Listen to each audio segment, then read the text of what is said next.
We're all familiar with the movie The Matrix, right? There comes a point in the film where Keanu understands what reality is, he can see it, and now he can operate within it because he can see it. And once you see it, you can't unsee it. The same revelation is what is happening to women. Before we start talking about whatever that is, I want you to understand what has been happening for centuries. We can call it patriarchy, but I'm more inclined to call it mind control because essentially that is what it is.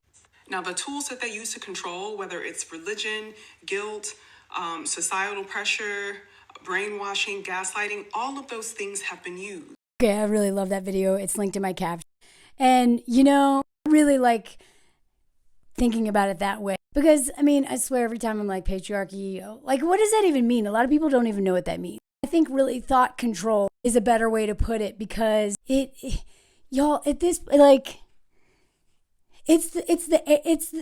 swimming in it. It's the air we breathe. It's in every movie, every song, every book, our family members. It's society at large. It's everywhere. There's no way to escape the way we have been conditioned to think. It takes so much work to unlearn it every day. Every day I learn a new way that this thing has indoctrinated me. And I'm not even like religious. Like I grew up in the South as a white girl who went to the Methodist church, which was nothing compared to like all those other ones like Baptist and all that, Southern Baptist. The way that I was taught to move in the world. And also these are directly tied to white supremacy culture and capitalism, imperialism and all that crap. So you can't address one without all of it. So I'm going to be unlearning like what whiteness is, or learning it and unlearning it probably till the day I die. The same way with patriarchy and all my internalized misogyny, my ableism, all those things, right? When I approach that with curiosity instead of shame, it's a whole lot easier. It's not my fault that I was taught to think these ways, but it is my responsibility once I realize this is so messed up to actually work on it. That's one reason why I review movies so much. That's why I talk about TV shows and stuff, because I don't hate myself so much for thinking this way when I see that literally every single movie I watched taught me to settle for trash, to fix a man, to, take in the beast, tame the beast, like Belle and her trash father and her trash lover. Like every man in every movie I've ever watched was absolute trash, and the women were taught to just put up with them and change him and fix him and blah. And at the same time, pedestalize him and worship him and think he's amazing when most men suck because they won't do the work. They could be good human beings, but they won't do the work because they're too attached to domination and power. And so I talk a lot on my page about, what men do to us and how to look out for it and how to blah, blah, blah, blah. But I also talk a lot about how women are operating in this and how we perpetuate this and we uphold these systems and how we are the foot soldiers of patriarchy, right? Like who needs men to oppress me when I've got women in society, women who in my comment section sometimes ask me why I screech so much. Get in line, bunch. Don't talk so loud, bunch. Right? Tone policing me, talking about my hair, sometimes y'all say really lovely things and I appreciate that. But sometimes, shut up. Your opinion is not wanted here. Your feedback is not wanted here. You are literally doing the patriarchy's work for it. The women who pressure women into getting married, pressure women into having children. Oh my God, I love my life. You should get married. Even though clearly y'all aren't happy, right? That is why I will never be, yay, marriage. Marriage is amazing. I love my marriage, but I would never wish marriage on the average woman because the average man is not doing the work. And women do not benefit from marriage unless they're with a man doing this work. I get lots of unsolicited advice from women. I get women hurt my feelings on a regular basis with their feedback. But I know where it's coming from. I know. And so as much as it is important for us to understand how men operate, understand how men are exploiting us, understand how they are literally unaliving us, either outright with their violence or their quiet rage through our nervous system and through autoimmune diseases and stuff like that. Literally, we are dying. Quickly or slowly because of men, the men that are in our lives. And so I talk about that all the time, but something I also want to talk about in terms of the unforking our brain is the ways that we have also been taught to just play along. Now, why would we play along? First, it's a survival mechanism. But when I started to realize how much my ego has been tied into all of this stuff, what is it that I'm getting from some of these relationships? Why am I doing this? Because men just want women to hold ourselves accountable so much. And women say that, well, she chose, she picked him. I'm not ever going to say that women have no accountability in any situation, because I do not believe that having that victim narrative is actually very productive. I think it's far more empowering for women to be like, well, what did I do in this situation? If I had known better, I would have done better. But what did I do in this situation so that I do not do that again? Did I ignore a lot of red flags? Did I make excuses for this man? What did I do? That is way more empowering than feeling like a sitting duck and believing every single man out there is going to harm me. That's a terrifying way to live in the world. It's also, I assume every man could harm me. But it is much more empowering to have things to work on in myself. How do I unpack this stuff on my end? Because I can't control what men are going to do. They're just going to keep doing what they're going to do. But how can I stop enabling it? And one of the things that I realized, and this became very clear in that relationship, that abusive one that I talk about with the hobo gold digger dude, what I was like, why am I, besides being mind forked, besides, trauma responses, besides all of the manipulation and, the narcissistic attack tactics of, all the things, right? I was literally addicted to this man, and I was playing out childhood trauma in, act 4. But why was it so hard for me to leave? And also, what kept me there besides all the things that are obvious that I talk about all the time? One of the things that I had to really work on is needing to feel morally superior to the man in my life. That is one of the things I realized that I had done with my dad as a survival mechanism. And that is one of the things that I realized, that somehow feeling morally superior to this man, I kind of got off on it. Knowing that this man sucked made me feel better about myself. I know that's twisted. Also, needing to feel needed. This is a big part of patriarchy. This is how they have tricked us into getting us feeling a sense of purpose by being needed. I don't want that anymore. I am not interested in being needed by any man. I'm interested in partnership, but I don't want to be needed. I do not want to be breastfeeding a man, letting him suck the literal life out of me like a baby would. But this is a grown man, so they consume way more, and they also unalive you on the way out the door. Needing to feel needed was a big part of me unpacking patriarchy. Now, does every human being want to have a sense of purpose? Sure. Does every person want to feel important? Absolutely. But one of the biggest mind forks of patriarchy for me, and this ties in with my chronic codependency. So if you struggle with this, you may want to get help with codependency. But when I asked myself at the end of the day, why did I stay with that man? I was so afraid to leave him because I was so worried what would happen to him. He needs me. He doesn't have a driver's license, a social security card, a bank account, a home. He doesn't have any skills. He's like a little baby boy. What's he going to do without mommy? Well, here's the thing, what baby boy does without mommy. The little king baby. He already had another woman. He was cheating on me. He already had another woman lined up, and he did exactly to her what he did to me. So they'll be fine.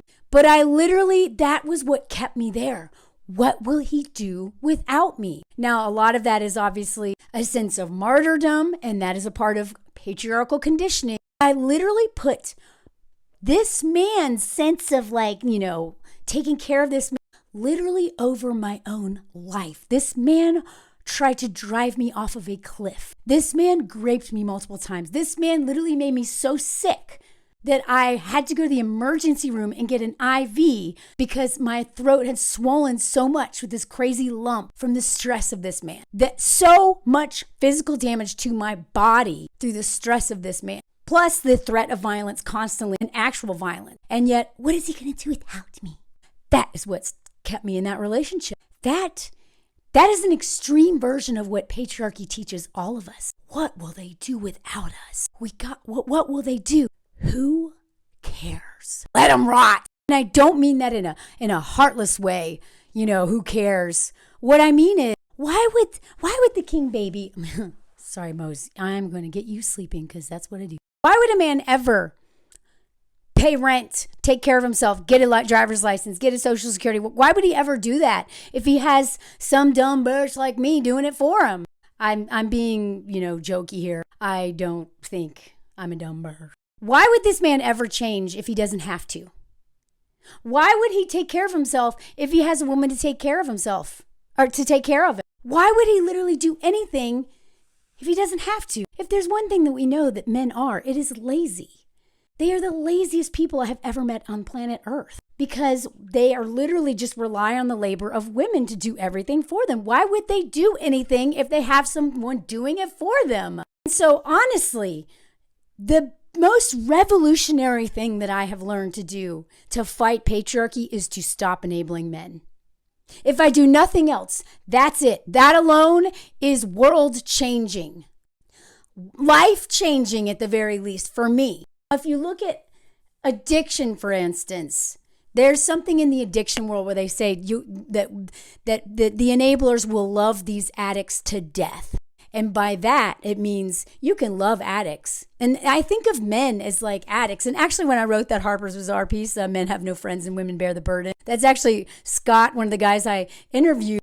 He was joking. He was like, yeah, when I started my men's group, we would all sit around and we felt like we were in a 12-step group. We felt like, I'm like, hey, I'm Scott and I'm a recovering man, right? Like I'm recovering from being a man, which is such a terrible thing to be. Not being a man, but being a man under patriarchy, doing patriarchy. It is violent towards the world. It's violent towards themselves. It's actually not healthy for anyone, including them. They never hurt themselves nearly as much as they hurt us. So I don't ever want men to be like, yeah, we suffer from patriarchy. Sure you do, but not as much as the people that you're killing, which is us. But Jordan Peterson will be like, no, it's us. We're the victims. Shut up. But that's what I started realizing is that by enabling men, because I've had to work a lot on how to not enable addicts as a chronic codependent person, I started to see just men in general like they're an addict. I'm not going to enable them anymore. I can love them from afar, but not at my own expense. That bailing them out, doing things for them, all those things when the enablers do this for addicts, like bail them out of jail again and again and again and again, take care. They literally just keep doing it because there's no consequence. There's no motivation to stop if they have someone behind them sweeping it up. And my husband uses this great metaphor. What is it called again? Curling, I think, where he's like, Matt, he has such great metaphors. He's so poetic. He was like, yeah, I feel like patriarchy is like curling, where it's just like the man is like this ball that just, or whatever it is. I don't know. He describes it better than I do. That's just like crashing through the world. And then it's got a bunch of women, in front, like smoothing over the world for them to come crashing through, right? And then, of course, we have women behind this person crashing through the world, cleaning up their mess for them. That is how I see patriarchy. Enabling men in patriarchy is like enabling the alcoholic. It is literally destructive to them, and it'll ruin our lives in the process. It's not helpful. So when people always are like, hold women accountable. I do that plenty. I will never say that women are just the victims of everything and don't have to do anything. Our work to be done is this part right here, is to stop enabling the men and enabling the women who enable men. We can love them and support them without being directly involved. We can love them from afar, but I'm not going to sacrifice myself anymore to men. I have died, almost died too many times because of my own patriarchal conditioning and because of the violence of men. I want to live, and I'm not going to almost die ever again because of some man. Because they're not even grateful anyway. Men don't respect you when you enable them. They actually hate you. They don't love you anymore. They love you less because they're like, what's wrong with you? So if I had to, a call to action to women, join me. And if we cannot change men, and thinking we can is our problem. I'm not here to, I have no interest in changing men. Men who follow my content, who are learning and deconstructing this, I'm glad you're here. Good for you. But I'm not going to change you. You may change yourself based on what you hear me say, but I'm not going to change you. But you can also pay me if you really appreciate my labor, because I don't mind that, especially men. I have plenty of Venmo stuff information in my bio. But for women who follow me, we can't change men. We're not meant to.